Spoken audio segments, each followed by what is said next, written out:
Hi guys, back with our next set of notes, which comes from Chapter 11. So, Chapter 11 is our first chapter in Unit 3, and Unit 3 really completely deals with communication between many different things. And what we're going to talk about here in Chapter 11 is communication between cells and communication within cells, okay? As we work our way through some of the material, we will kind of transition this communication into communication between maybe body systems and things of that nature to talk about how the body maintains some level of homeostasis. So that's kind of the overarching theme of Unit 3 is this idea of information processing. So if you are in on the big ideas and have been doing those, this is a great unit to get information for Big Idea 3, which is the information processing unit. Okay. Now the College Board really apparently puts a lot of weight into this particular chapter. There's all sorts of essential knowledges that you need to have understood by the time you are done with this particular chapter. Okay. So break this up into a couple of videos. The first one here is going to be kind of an introduction into cell signaling and some of the big terminologies and big ideas that we need to kind of understand before we get into some of the specifics of something known as signal transduction pathway. Okay, and that's where we're going to spend a lot of our time in this particular chapter, is discussing what exactly is a signal transduction pathway and how does it work. And a signal transduction pathway, at its simplest definition, is some way for the cell to respond to signals. Okay, so signal transduction pathways carry some type of signal through the cell. Now I say some type of signal because most oftentimes the signal is chemical based. It's some kind of chemical or molecule that interacts with the cell and elicits some kind of cellular response as a result. And so there's all sorts of different types of ways that these signals can be interpreted, and then we can have some kind of response in our cell as a result. So that's what we're going to talk about in depth as we work our way through. Some of it can be relatively confusing, but I want to make sure that you understand that you got these videos, and I'm going to incorporate some other short videos that put some of this stuff in motion as well. So, and that always helps, I think, especially with this chapter, being able to visualize some of these processes and visualize how these molecules move around to interact to send this signal through the cell to elicit some kind of response. Okay, now. I just want to briefly talk about the evolution of this cell signaling cycle, this pathway. There are many similarities between what we as eukaryotes use and what very simple prokaryotes have used. In fact, very, very simple organisms like yeast actually utilize signal transduction pathways or cell communication in their everyday lives. And in fact, they kind of, we don't think of these very simple cells as things that mate, so to speak, but in fact, yeast cells can actually mate, quote unquote, mate, in a way that allows them to exchange genetic material or kind of create new genetic material. And the way that they do this is through cell signaling. Okay, that's why I'm using this as an example. And as I alluded to before, this started out in very, very simplistic creatures like prokaryotes, and over the course of time has evolved into something maybe a bit more complicated in eukaryotes. Okay, so we're using this very simple eukaryote, the yeast cell, to actually show you that simple creatures utilize this as well. So let me get the pointer out here. If we look at these two yeast cells, we've got this A yeast cell, so whatever genetics this one has is going to somehow, quote unquote, mate with this other one, which I think that's the alpha, lowercase alpha yeast cell. And so basically what these two letters are doing is describing the fact that there's two different genetic sets here. Okay, they've got two different sets of genes, which makes them distinctly genetically different. Okay, And so these two happen to, come across each other in the wild, maybe, if that's how you want to write this story. And you can see that each one of these little yeast cells is actually going to release something called an A factor, and this pink one will release something called the alpha factor. Those are kind of just generic terms. But what we do want to understand is that those things that they release are actually little chemicals or molecules, okay? And they are released with this idea in mind that something else is going to respond to it, okay? And you'll notice that they have a specific shape. These little factors have specific shapes, okay? And that's going to come into play as we work our way through some of this material, that these chemical messenger molecules oftentimes have very specifically shaped compounds, okay? And so this purple one, released by the A yeast cell, is going to interact with these little surface receptors on the alpha yeast cell. Okay, we can see that interaction happening right here. And vice versa, the factors that are released here by the alpha cell are going to be perceived and interacted with by the receptors that are on the A yeast cell. And we can see that interaction happening right here. Okay? And so what that does for the cell is it indicates that there is some other yeast cell of some other genetic variety nearby, and it says to them, hey, nice to meet you. Hey, nice to meet you. You want to get together and make a new breed of yeast cell, and that's exactly kind of what they do. And we see that the next picture shows them, quote-unquote, mating. Obviously, it's not like how mammals mate or anything like that. But what we see here is that this mutual interaction here, this mutual agreement that, hey, yes, I recognize you, and hey, yes, I recognize you, that mutual agreement creates a situation where they will actually fuse their plasma membranes, okay? And when they fuse their plasma membranes, then their nuclei can actually combine, and that's what we see here. And so this new yeast cell has a new set of genetics. It is a new genetically distinct yeast cell that is different from both mother and father, if you want to call them mother and father, okay?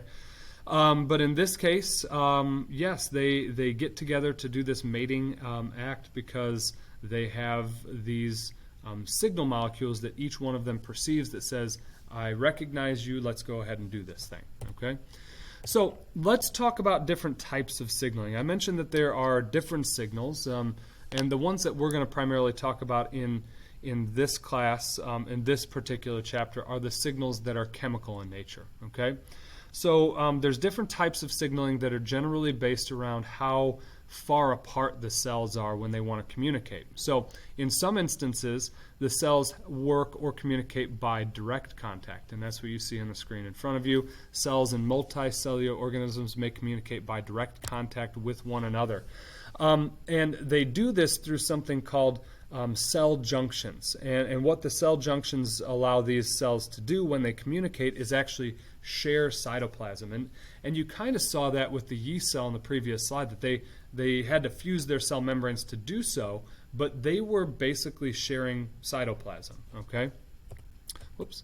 And so this communication happens by way of chemical messages through the cytoplasm. And so here's a picture that kind of describes that. And what you'll notice about these different scenarios, these different types of cell communication, is that they get further and further apart. Okay, so the example we see at the top here shows that the animal cell right here and the plant cell right here are making literal direct contact. Actually, they share a cell membrane. Okay, so this is as close as you can get in terms of cell communication, okay, actually sharing a cell membrane.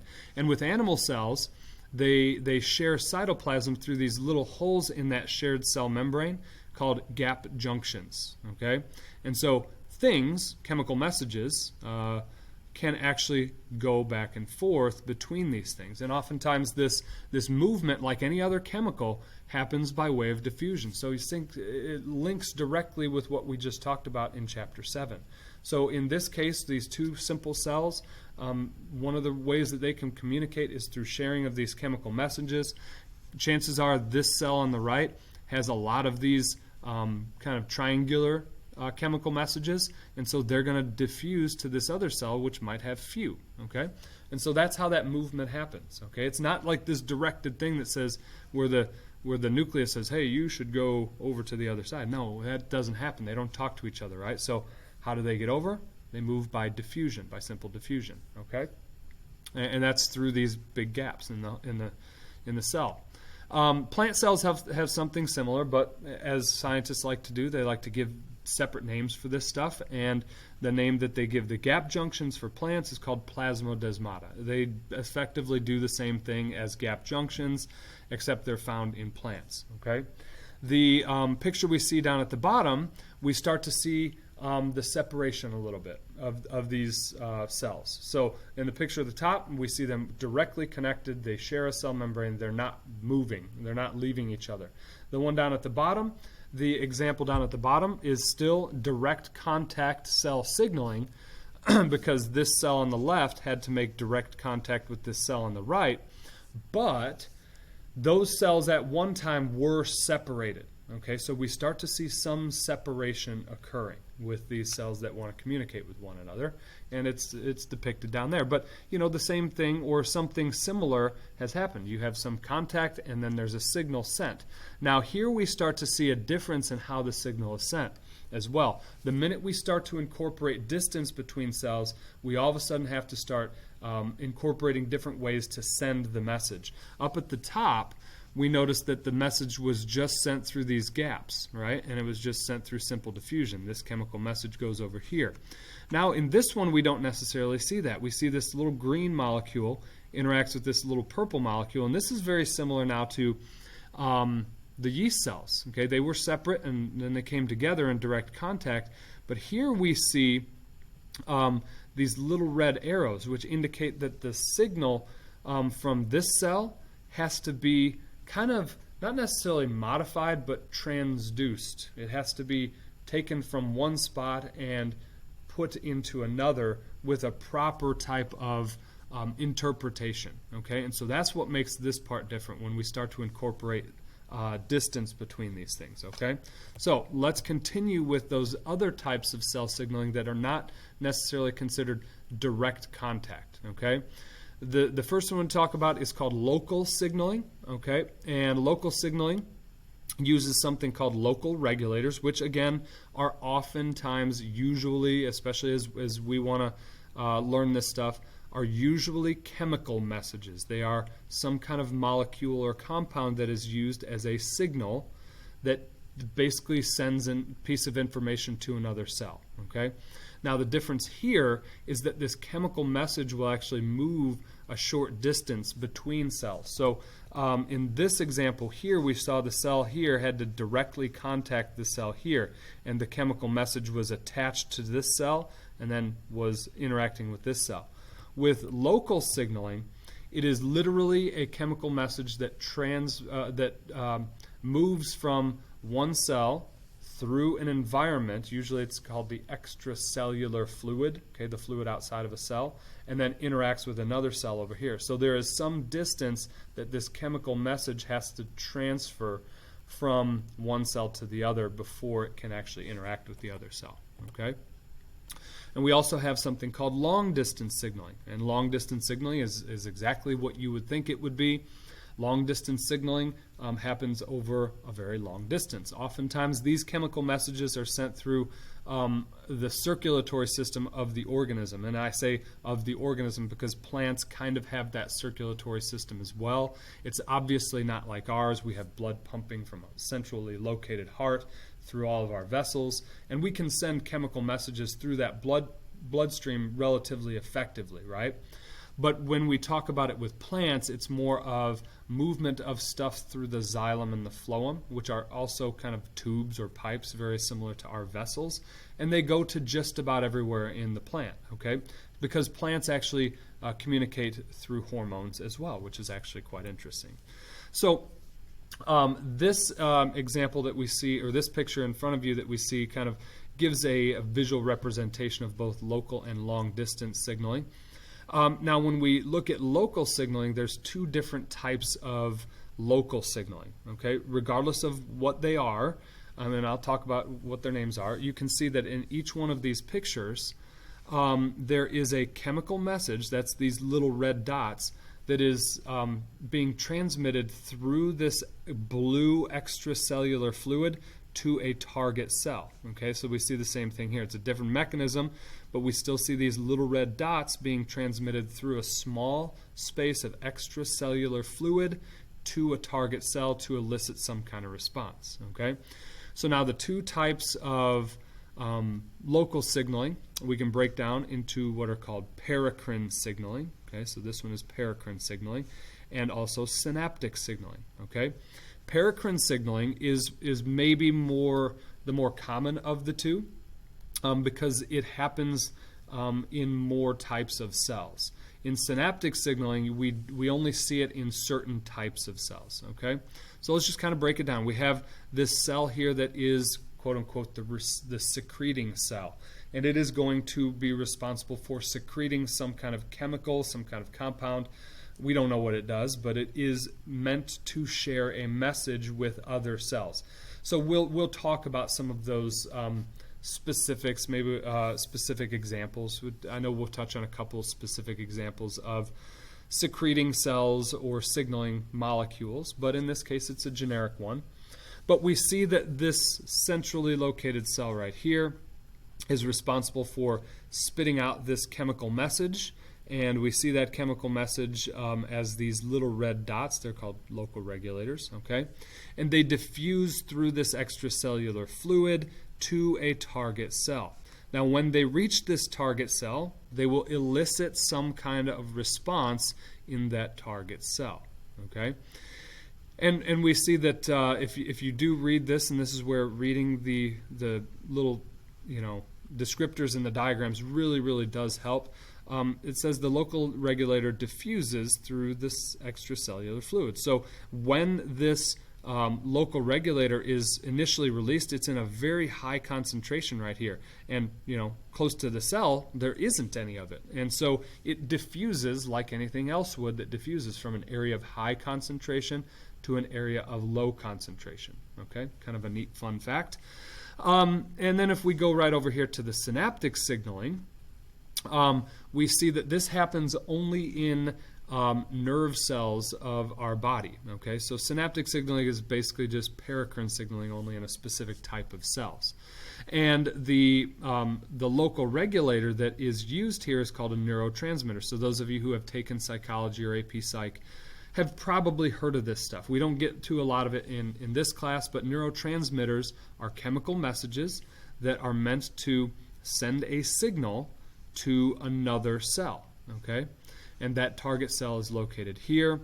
The this is called the synaptic terminal, is going to effectively release these neurotransmitters into what is called the synaptic cleft. Okay, it's basically extracellular fluid, but that's the technical term for it. Nothing that you're going to be tested on for this test, so don't go crazy worrying about it. But the neurotransmitters diffuse across the synaptic cleft until they reach the cell membrane of this cell, and then they elicit some kind of response in this nerve cell as well. Okay, so synaptic signaling is another form of local signaling.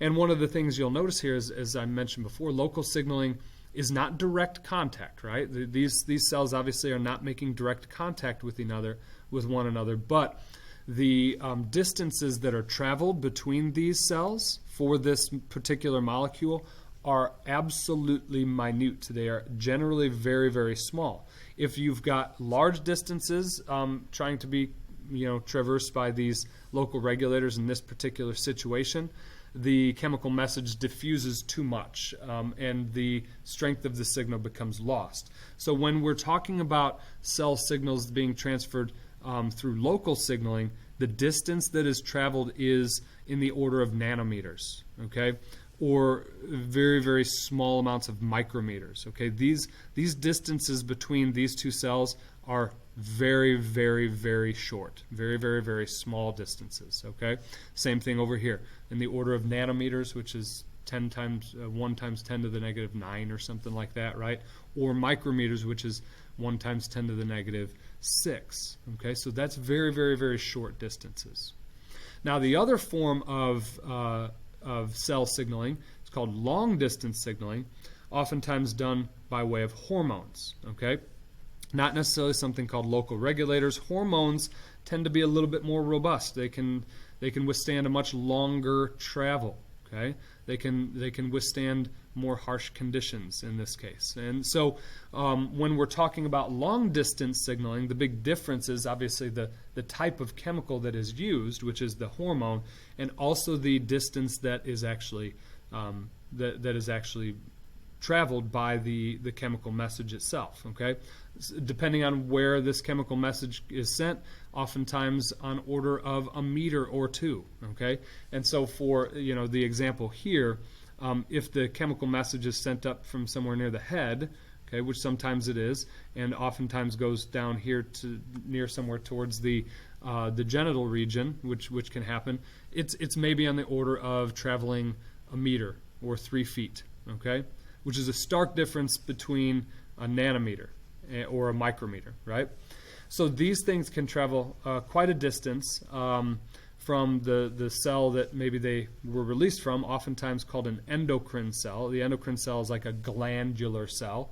So think like thyroid or some type of organ like that. Releases some kind of hormone into the bloodstream. The bloodstream is like the highway. And that hormone hitches a ride all the way down to some organ, maybe the kidney, which is maybe about a meter away. Okay, and depending on type of animal, maybe it's an elephant or a giraffe that can travel 2-3 meters, depending on how tall the animal might be. Okay, so the question at the bottom of the screen is posed: what happens when a cell encounters a chemical signal? So we've talked about all these different types of signaling, right? That they send a signal, the signal goes from one cell to the other. Well, what happens when it gets to the cell that it has to go to? That's what we're going to talk about as we kind of get into this idea of signal transduction. Okay? When the cell receives a signal, it responds to it in 3 processes. Okay? So when that chemical is sent through the bloodstream or through very short distances, the cell will receive the signal. Okay? The target cell will receive the signal. The target cell will transduce the signal, or kind of make sense of it, or transmit it through its own body, and then the cell will respond to it. Okay? Now, within each one of these processes of cell signaling, this is going to be broken down into maybe we'll do 3 short videos this time. So maybe a total of 4 videos, and we hit each one, and they're a little bit shorter than they normally would be, but it's something that's compartmentalized, and you can go back and study just reception or just transduction or just response, because each one of these we're going to break down in some significant detail. Okay, so I will work on putting together 3 of these videos, each one dealing with one of the 3 processes of what happens when the cell receives a signal. Okay, so I will leave you at that. Actually, no, I won't. I'm going to go with a couple of more slides. So, we talked a little bit about how the cell is going to receive some kind of chemical signal from another cell, or maybe something from the environment. Okay? And so this process that we see right here, okay, is the signal molecule. Okay, some kind of compound, some kind of chemical. And the cell, the target cell, is shown here in kind of beige or whatever color you want to call that. And the target cell has protein receptors on its surface, oftentimes. Okay?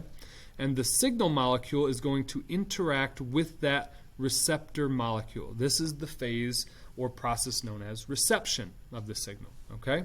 Now, the target cell will then transduce that signal or send it. Okay, that's a fancy word that means send it. Okay, transduce the signal from the point at which it receives it to the point at which we get a response. Okay, and this transduction of the signal is done by sequential activation. Okay, sequential means one after the other. Sequential activation of other molecules located in the cytoplasm of the cell, and this is called a signal transduction pathway.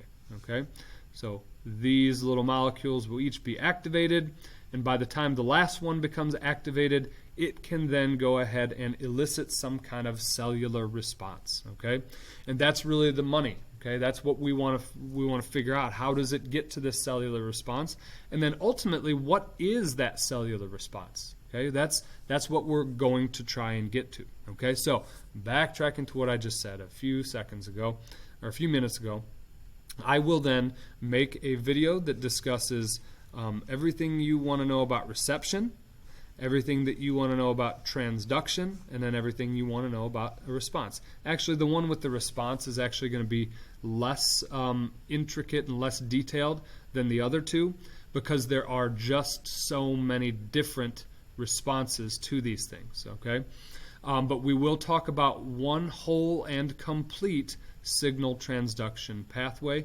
when we get there. Okay, so now I'm officially done. I will get cracking on making the other three videos, and I will talk to you soon. Have a good one, guys.